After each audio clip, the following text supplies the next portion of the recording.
औज़ुबिल्लाहि बिस्मिल्लाहिर्रहमानिर्रहीम। I am इनायत अली मलक। जो मेरे यूट्यूब चैनल का नेम है वो सर इनायत अली के नाम से है। हम इंग्लिश के पढ़ेंगे और जो आज का लेक्चर है वो पहला लेक्चर है वोकैब का।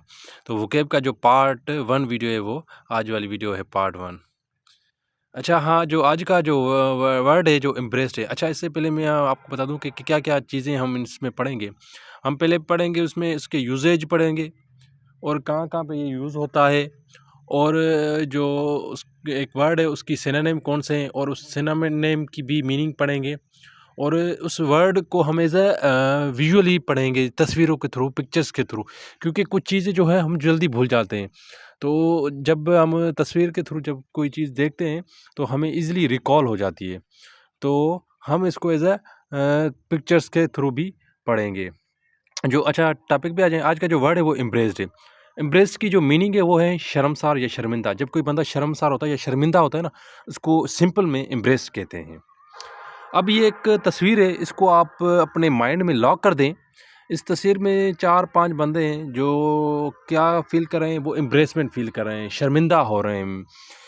अब इस तस्वीर को आप याद कर लें, क्योंकि ये इससे आपको क्या फ़ायदा होगा, जब आप कोई चीज़, जब आप ये वर्ड भूल भी जाएँगे तो तस्वीर आपके माइंड में आ जाएगी, तो वो ईज़िली आप रिकॉल कर देंगे कि एम्ब्रेस्ड जो है उसका मतलब क्या है, एम्ब्रेस्ड मतलब शर्मसार होना। अब इसका यूसेज क्या है? अब ये एज़ अ एडजेक्टिव यूज़ होता है, एज़ अ वर्ब यूज़ होता है। एडजेक्टिव कहाँ पे यूज़ होता है? He became impressed at his own influence. अब ये यहाँ पे जो वर्ड इम्प्रेस्ड वो एज़ एडजेक्टिव यूज़ हुआ है। क्यों? क्योंकि यहाँ पे ये एज़ अ नाउन को क्वालिफ़ाई कर रहा है।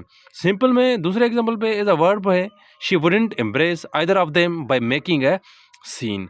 तो ये एज़ अ एडजेक्टिव और एज़ अ वर्ब भी यूज़ हुआ है।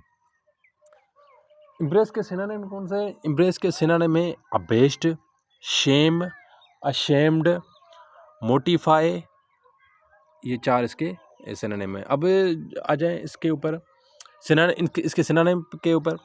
जो पहला इसका सिनोनिम था वो मोटिफाई। मोटिफाई क्या होता है? जब किसी चीज़ बंदे को हम रुस्वा करते हैं या ज़लील करते हैं या बेइज़्ज़त करते हैं, in English we can say that cause to feel shame. ये क्या है? मोटिफाई। इसका एग्ज़ाम्पल क्या है? She was mortified to see her wrinkles in the mirror. इसका दूसरा सिनोनिम कौन सा था? अशेम्ड। अशेम्ड भी सेम है, शर्मिंदा। In English we can say that feeling shame और गिल्टी और एम्ब्रेसमेंट। जब हम एम्ब्रेसमेंट फील करते हैं, गिल्टी फील करते हैं, शेम फील करते हैं, तो यही अशेम है। You should be ashamed of your self. और यहाँ पे जो अशेम्ड है वो एज एडजेक्टिव यूज हुआ है। तीसरा जो एग्जाम्पल है, तीसरा जो इसका सिनोनिम है वो शेम। अशेम और शेम में थोड़ा ही डिफरेंस है।